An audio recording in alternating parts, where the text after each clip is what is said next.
What's up, ladies and gentlemen? BC, welcome back to another episode of Supreme Being the podcast. First and foremost, this podcast is sponsored by my real estate team, Team BC. We are a nationwide team. If you need anything real estate, contact me or go to teambcsold.com. A couple of other quick announcements. If you're interested in learning more about EXP and joining the company that I'm a part of, go to partner with Team BC. If you want to join my real estate team, go to jointeambc.com. And lastly, but not least, shout out to Modern Success. That's my coaching program. I've opened it up to the world. I'll probably discuss it slightly here at the end of this episode if you're interested. And we have 300 strong members right now. Highly recommend you join briancasella.com for more details or go to the link in my bio on Instagram. Okay, let's begin. I want to dedicate this episode today on using your mind more so with the code. Okay. As I develop as a human being and learn more about the universe and nature and things of that nature, right? It's funny to say that again. There's two things happening. Okay. I went over this on my coaching call about a different subject, but I brought this one point up that I'm going to bring up here. There's two things happening simultaneously. We have universal laws, nature's code, or whatever you want to call it. The world itself, the world that's going to happen and do what it's going to do, the universe, the planet, whatever you want to call it, without us, without human beings, it's going to do its thing, right?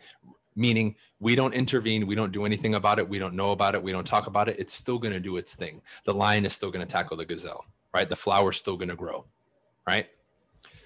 But there's the other side of it, which is now the human element. We have created societies. We have created moral structures. We have created rules, laws, government, all that stuff, okay? Those two things are separate. What we're trying to do is get, and let me rephrase that. I'm not saying we are trying to do it. The people in power are attempting to use the human code to rewrite or shame or make wrong or right of what's going on in nature. That transcends the human side of it. Now, I'm bringing this up in the beginning because as we look at the subject, when it comes to like the human being and our body and our mind, that code is there. It is up to us to crack that code and understand it, not try to put the human element on it, right? We can use our innate intelligence as human beings to process it and learn it, but we can't make up the rules. Like a lot of stuff you see happening in society. I'm very much against all this and politics has literally been violently shoved into my life. I hate talking about it, right? But this whole wokeness is really starting to piss me off, and it attacks this very thing. Like, oh, there's more than two genders and non-binary and pronouns and all that bullshit. That's an attack on this code on the left. Humans are trying to impose at the level of universal law and nature's code. That's not the way it works, and that's why we suffer because of it, and they're introducing it, and what is it causing? More havoc, especially on the psyche of the human being. Okay. But I'm not going to talk specifically about that today. I'm going to dive into the mind and how now you need to utilize it more and understand the code of your mind to get you where it is that you want to go. Okay. Let me give you some examples. Somebody said on my coaching call, BC, I want to be more organized. I want to be more, oops. Sorry, I dropped something. I want to be more efficient. I want to be more on my schedule, right? The question was something along the lines of that. I don't remember the exact terminology. Now, my first question to the gentleman was, okay, what does that mean exactly? What do you mean by efficient? What exactly is that? What's the starting point? What's the ending point? Okay. Now, I'm not going to get into the full answer, but what am I pointing at there? I did a post today on Facebook and Instagram where I talked about being precise and precision and the importance of it. Your mind as an example. Your ability to present things with precision to your mind, the better you get at that, the more your mind can be utilized. You tell your mind, I want to make some money. You're walking down the street later that day and you pick up 5 cents. You just made some money. You fulfilled your wish. You tell your mind and you proclaim to your mind, I'm going to make $2.6 million this year. A little bit different. Now your mind and all the functions around it start operating at a different level because that's a different command that you're giving to your mind. There's specificity to it. That is a very precise statement, precise figures. Think of your mind in a way as like this supercomputer. Are you going to treat a supercomputer like a calculator? Or you're going to treat a supercomputer like a supercomputer and really push it to its limits and see what its full capacity is. Because that's what it is. We have supercomputers, right? Beyond that, right? I'm just trying to explain it in layman terms so we get it. But you understand the comparison between a supercomputer and a calculator, two completely different things. But get somebody who only understands a calculator on a supercomputer and they're not going to be able to utilize it.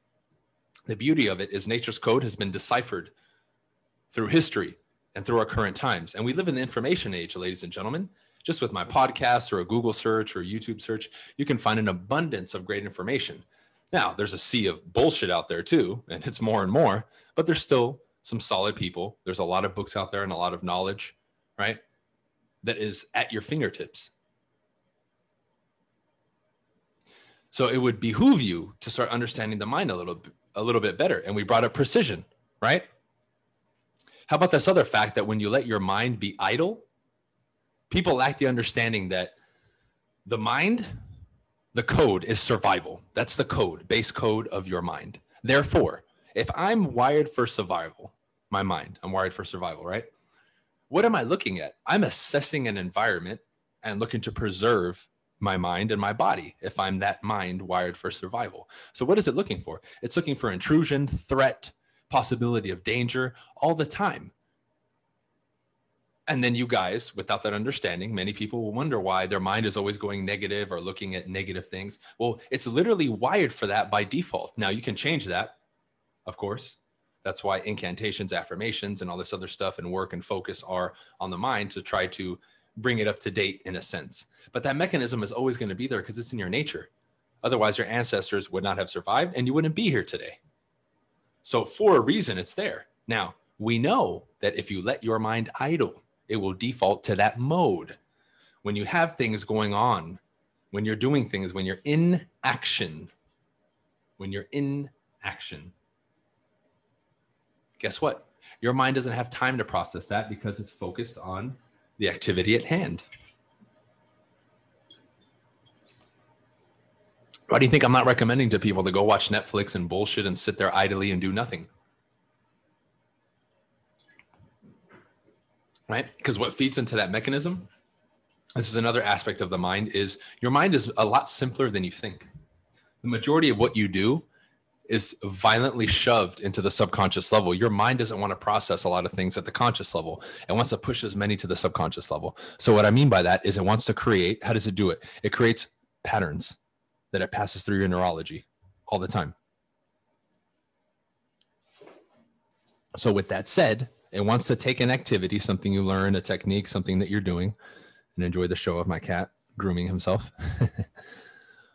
It wants to take it and shove it. So what does it want to do? It wants to create a habit, a routine, fire off the neurons, build that neural pathway, and then lock it in, and that's it. So now it becomes automatic.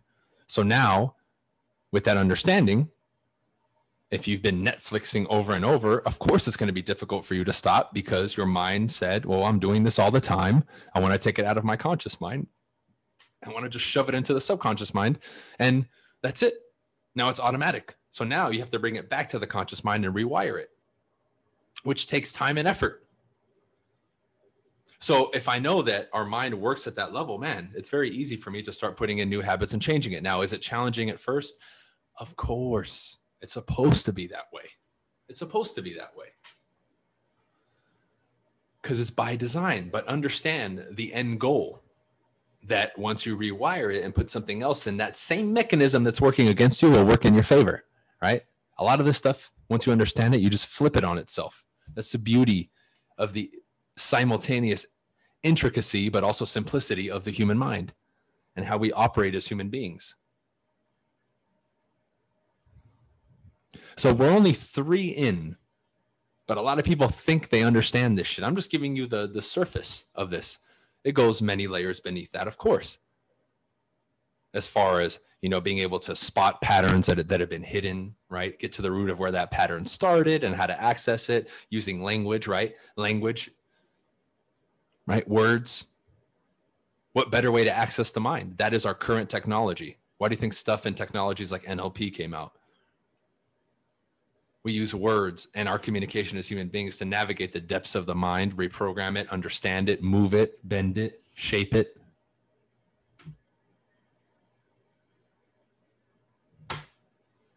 Isn't that interesting?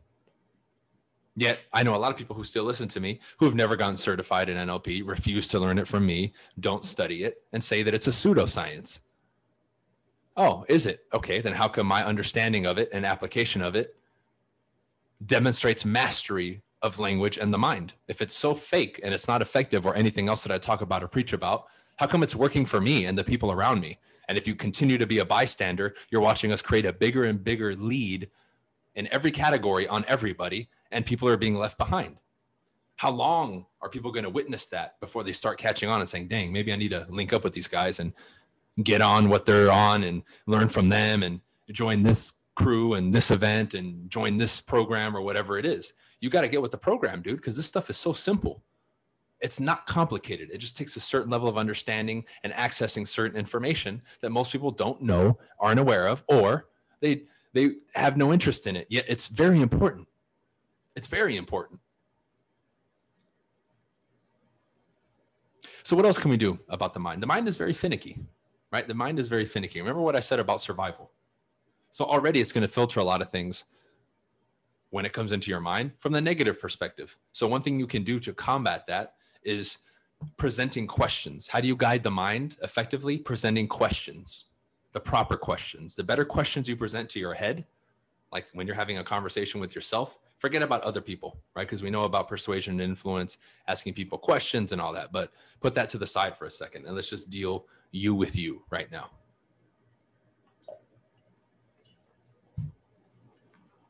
Something what you consider to be unfortunate happens to you. You get in a car accident. What do we typically default to? We'll say things like, why me? Oh, this is bullshit. Why is this happening to me? Why today out of all days? What are we doing there? Not only is that negative self-talk, we're presenting bullshit questions. And when you present a question to your mind, it's designed to find the answer. Now, when you present questions to your mind that it cannot answer, it leads to breeding insanity. Okay. But number two, when you present them in a negative frame like that, and your mind now is working in a negative frame and looking for a negative answer, it's going to find it. It's going to fill in the meaning that you're searching for in some way, shape, or form. Now, is that going to work for you or against you? Now, the counter argument to this is saying, well, I'm just being real about the situation. Well, what is real? According to who? Because you can make an argument for either side. I can make an argument that any situation we deal with is both positive and negative. I can make an argument for either side. So if that's the case, why would I choose the negative when I could choose the positive? Why is it that if we put, and you've seen these experiments, they'll put food or liquid into a bottle, two different bottles, and one they'll talk positively to it and the other one negatively. How come the one that gets talked to negatively gets rotten and dies and the other one doesn't decompose? The one that's being spoken to positively. There's something to this that's been proven. So now positive, empowering self-talk and inspiration works. Why do you think it puts you in a better mood and gives you more energy, right? But the base root of that is the questions. I'm always looking to upgrade the type of questions that I ask myself all the time. So go back to the first example that I gave you here. I asked that young man, I said, what is an improvement to you? What are you going for? What is that specifically? Give me an end result. Give me a number. Give me something so we have a target to go after. That way I can actually help you. But more importantly, that way you can help yourself because you know where you're going.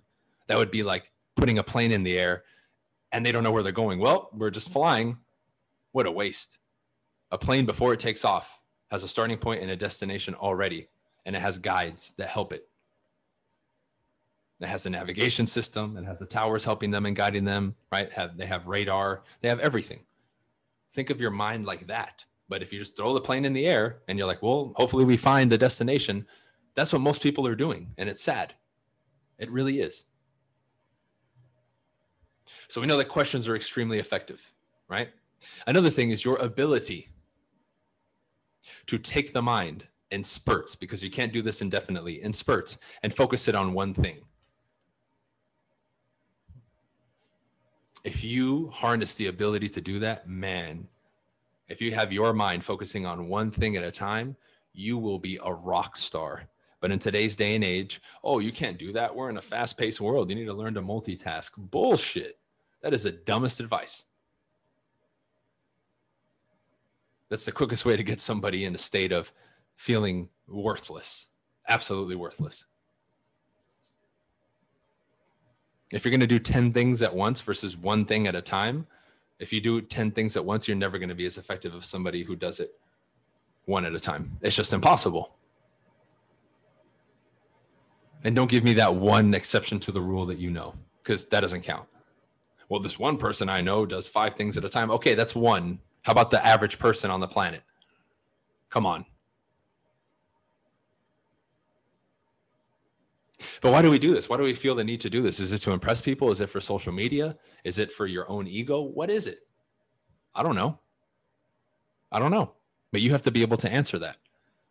And we have to stop that behavior immediately. You need to get back to just directing your mind towards one thing at a time. For the salespeople who listen to me, in the morning, if you need to make calls, make the calls and that's it. Don't make calls and browse email and text and look at social media. Forget that, dude. You are limiting yourself. Your focus is pulled and twisted 4 or 5 different ways. You're not going to be able to do anything as effectively as if you focus on one at a time. You're out there working out, focus on your workout. Forget social media and all that crap. Put it away for 30 minutes or an hour. Get that workout on. When I go and I box, that's it. Nothing else exists for that hour, hour and a half. Not my team, not the other things that I'm dealing with, not social media, not YouTube, not real estate, none of that. It's just me, the ring, my coach, or a boxing sparring partner or something, right? That's it. That's it. A lot of the advice that's given is ass backwards, but we have to start diving a little bit deeper into the mind and a better understanding of it, because this is what you live with.